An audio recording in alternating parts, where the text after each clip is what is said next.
خلیفہ ثانی حضرت عمر فاروق رضی اللہ تعالی عنہ کے حالات زندگی اور سیرت پر پروگرام سنیے۔ فاروق اعظم، تحریر شمس العلماء علامہ شبلی نعمانی، پروڈیوسر عرفان بھٹی۔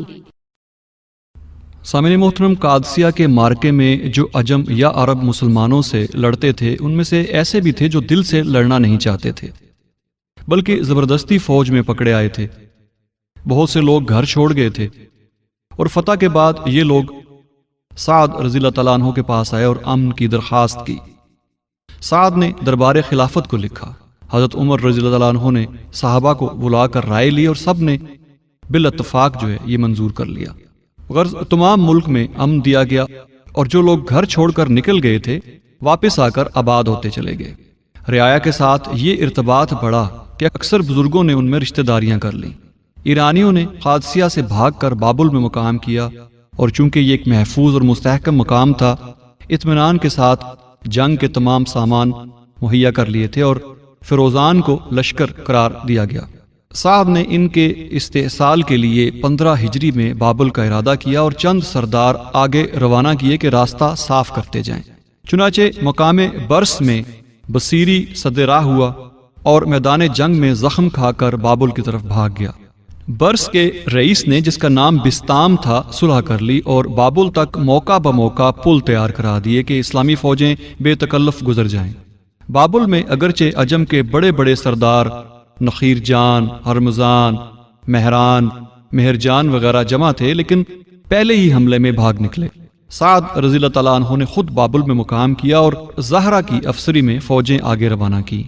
عجمی فوجیں بابل سے بھاگ کر کوسی میں ٹھہری، اور شہریار جو رئیس زادہ تھا ان کا سپہ سالار تھا۔ زہرہ کوسی سے جب گزرے تو شہریار آگے بڑھ کر مقابل ہوا اور میدان جنگ میں آ کر پکارا کہ جو بہادر تمام لشکر میں انتخاب ہو مقابلے کو آئے۔ زہرہ نے کہا، میں نے خود تیرے مقابلے کا ارادہ کیا تھا، لیکن جب تیرا یہ دعویٰ ہے تو کوئی غلام تیرے مقابلے کو آ جائے گا۔ یہ کہہ کر نابل کو، جو قبیلہ تمیم کا غلام تھا، اشارہ کیا۔ اس نے گھوڑا آگے بڑھایا۔ شہریار دیو کا سا تن و توش رکھتا تھا۔ بابل کو کمزور دیکھ کر نیزہ ہاتھ سے پھینک گردن میں ہاتھ ڈال کر زور سے کھینچا اور زمین پر گرا کر سینے پر چڑھ بیٹھا۔ اتفاق سے شہریار کا انگوٹھا نابل کے منہ میں آ گیا۔ نابل نے زور سے کاٹا کہ شہریار تلملا گیا۔ نابل موقع پا کر اس کے سینے پر چڑھ بیٹھا اور تلوار سے پیٹ چاک کر دیا۔ شہریار نہایت عمدہ لباس اور اسلحہ سے آراستہ تھا۔ نابل نے زرہ وغیرہ اس کے بدن سے اتار کر سعد رضی اللہ تعالیٰ عنہ کے آگے لا کر رکھ دی۔ سعد نے عبرت کے لیے حکم دیا کہ نابل وہی لباس اور اسلحہ سجا کر آئے۔ چنانچہ شہریار کے زرق برق لباس اور اسلحہ سے آراستہ ہو کر جب مجمع عام میں آیا تو لوگوں کی آنکھوں میں زمانے کی نیرنگیوں کی تصویر پھر گئی۔ کوسی ایک تاریخی مقام تھا۔ حضرت ابراہیم علیہ السلام کو نمرود نے یہیں قید کر رکھا تھا، چنانچہ قید خانے کی جگہ اب تک محفوظ تھی۔ سعد اس کی زیارت کو گئے اور درود پڑھا۔ کوسی سے آگے پایا تخت کے قریب بحرہ شیر ایک مقام تھا۔ یہاں ایک شاہی رسالہ رہتا تھا جو ہر روز ایک بار قسم کھا کر کہتا تھا کہ جب تک ہم ہیں سلطنت فارس میں کبھی زوال نہیں آ سکتا۔ یہاں ایک شیر پلا ہوا تھا جو کسرا سے بہت ہلا ہوا تھا اور اسی لیے اس کو بحرہ شیر کہتے تھے۔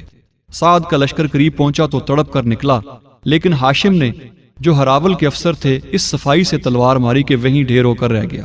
سعد نے اس بہادری پر ان کی پیشانی چوم لی۔ آگے بڑھ کر سعد رضی اللہ تعالیٰ عنہ نے بحرہ شیر کا محاصرہ کیا اور فوج نے ادھر ادھر پھیل کر ہزاروں آدمی گرفتار کر لیے۔ شیرزاد جو صحابات کا رئیس تھا، اس نے سعد سے کہا کہ یہ معمولی کاشتکار ہیں، ان کے قید کرنے سے کیا حاصل؟ چنانچہ سعد نے ان کے نام دفتر میں درج کر لیے اور چھوڑ دیا۔ آس پاس کے تمام رئیسوں نے جزیہ قبول کر لیا، لیکن شہر پر قبضہ نہ ہو سکا۔ 2 مہینے تک برابر محاصرہ رہا۔ ایرانی کبھی کبھی قلعہ سے نکل کر مارکا آرا ہوتے تھے۔ ایک دن بڑے جوش و خروش سے سب نے مرنے پر کمریں باندھ لی اور تیر برساتے ہوئے آ نکلے۔ مسلمانوں نے برابر کا جواب دیا۔ زہرہ جو ایک مشہور افسر تھے اور مارکوں میں سب سے آگے رہتے تھے، ان کی زرہ کی کڑیاں کہیں کہیں سے ٹوٹ گئی تھی۔ لوگوں نے کہا کہ اس زرہ کو بدل کر نئی پہن لیجئے۔ وہ بولے کہ میں ایسا خوش قسمت کہاں کہ دشمن کے تیر سب کو چھوڑ کر میری طرف آئیں۔ اتفاق یہ کہ پہلا تیر انہی کو لگا۔ لوگوں نے نکالنا چاہا تو انہوں نے منع کر دیا کہ جب تک یہ بدن میں ہے اسی وقت تک زندہ بھی ہوں۔ چنانچہ اسی حالت میں حملہ کرتے ہوئے بڑے اور شربراز کو جو ایک نامی افسر تھا تلوار سے مارا۔ تھوڑی دیر لڑ کر ایرانی بھاگ چلے اور شہر والوں نے صلح کا فریرہ اڑا دیا۔ بحیرہ شیر اور مدائن میں صرف دجلہ حائل تھا۔ سعد بحیرہ شیر سے بڑے تو آگے دجلہ تھا۔ ایرانیوں نے پہلے سے جہاں جہاں پل بنے تھے توڑ کر بیکار کر دیے تھے۔ سعد دجلہ کے کنارے پہنچے، نہ پل تھا نہ کشتی۔ فوج سے مخاطب ہو کر کہا کہ برادران اسلام، دشمن نے ہر طرف سے مجبور ہو کر دریا کے دامن میں پناہ لی ہے، یہ مہم بھی سر کر لو تو پھر مطلع صاف ہے۔ یہ کہہ کر گھوڑا دریا میں ڈال دیا۔ ان کو دیکھ کر اوروں نے بھی ہمت کی اور دفعتاً سب نے گھوڑے دریا میں ڈال دیے۔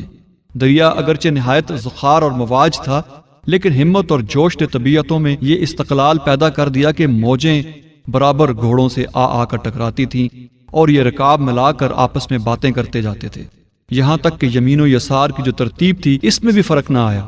دوسرے کنارے پر ایرانی یہ حیرت انگیز تماشا دیکھ رہے تھے۔ جب فوج کنارے کے قریب آ گئی تو ان کو خیال ہوا کہ یہ آدمی نہیں ہیں، جن ہیں، چنانچہ دیوان آمدن کہتے ہوئے بھاگے۔ تاہم سپہ سالار خرزاد تھوڑی سی فوج کے ساتھ جمع رہا اور گھاٹ پر تیر اندازوں کے دستے متعین کر دیے۔ ایک گروہ دریا میں اتر کر سد راہ ہوا، لیکن مسلمان سیلاب کی طرح آگے بڑھتے چلے گئے اور تیر اندازوں کو خس و خاشاک کی طرح مٹاتے پار نکل آئے۔ یزد گرد نے حرم اور شاہی خاندان کو پہلے ہی حلوان روانہ کر دیا تھا۔ یہ خبر سن کر خود بھی شہر چھوڑ کر نکل گیا۔ سعد رضی اللہ تعالیٰ عنہ مدائن میں داخل ہوئے تو ہر طرف سناٹا تھا۔ نہایت عبرت ہوئی اور بے اختیار قرآن کی کچھ آیتیں زبان سے نکلیں۔ ایوان کسرا میں تخت شاہی کے بجائے منبر نصب تھا، چنانچہ جمعہ کی نماز اسی میں ادا کی گئی اور یہ پہلا جمعہ تھا جو عراق میں ادا کیا گیا۔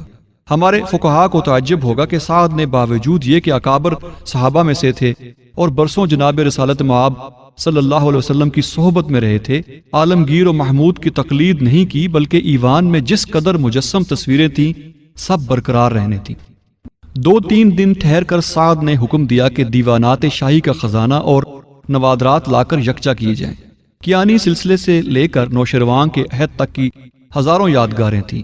خاقان چین، راجہ داہر، قیصر روم، نعمان بن منظر، سیاوش، بہرام چوبی کی زرہیں اور تلواریں تھیں۔ کسرائے ہرمز اور کیقباد کے خنجر تھے۔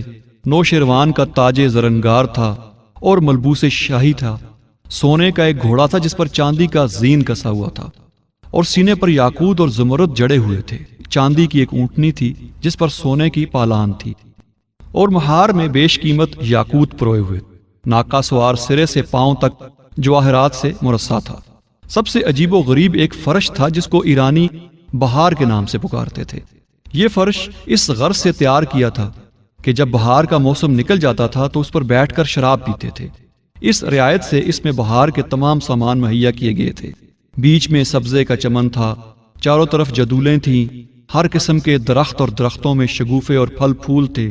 ترا یہ کہ جو کچھ تھا زر و جواہرات کا تھا، یعنی سونے کی زمین، زمرد کا سبزہ، پکھراج کی جدولیں، سونے چاندی کے درخت، حریر کے پتے، جواہرات کے پھل تھے۔ یہ تمام سامان فوج کی عام غارت گری میں ہاتھ آیا تھا، لیکن اہل فوج ایسے راست باز اور دیانتدار تھے کہ جس نے جو چیز پائی تھی بجن سے ہی لا کر افسر کے پاس حاضر کر دی۔ چنانچہ جب سب سامان لا کر سجایا گیا اور دور دور تک میدان جگمگا اٹھا تو خود سعد رضی اللہ تعالیٰ عنہ کو حیرت ہوئی۔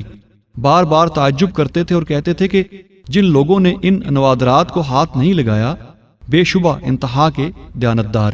مال غنیمت حسب قاعدہ تقسیم ہو کر 5واں حصہ دربار خلافت میں بھیجا گیا۔ فرش اور قدیم یادگاریں بجن سے ہی بھیجی گئیں کہ اہل عرب ایرانیوں کے جاہ و جلال اور اسلام کی فتح و اقبال کا تماشا دیکھیں۔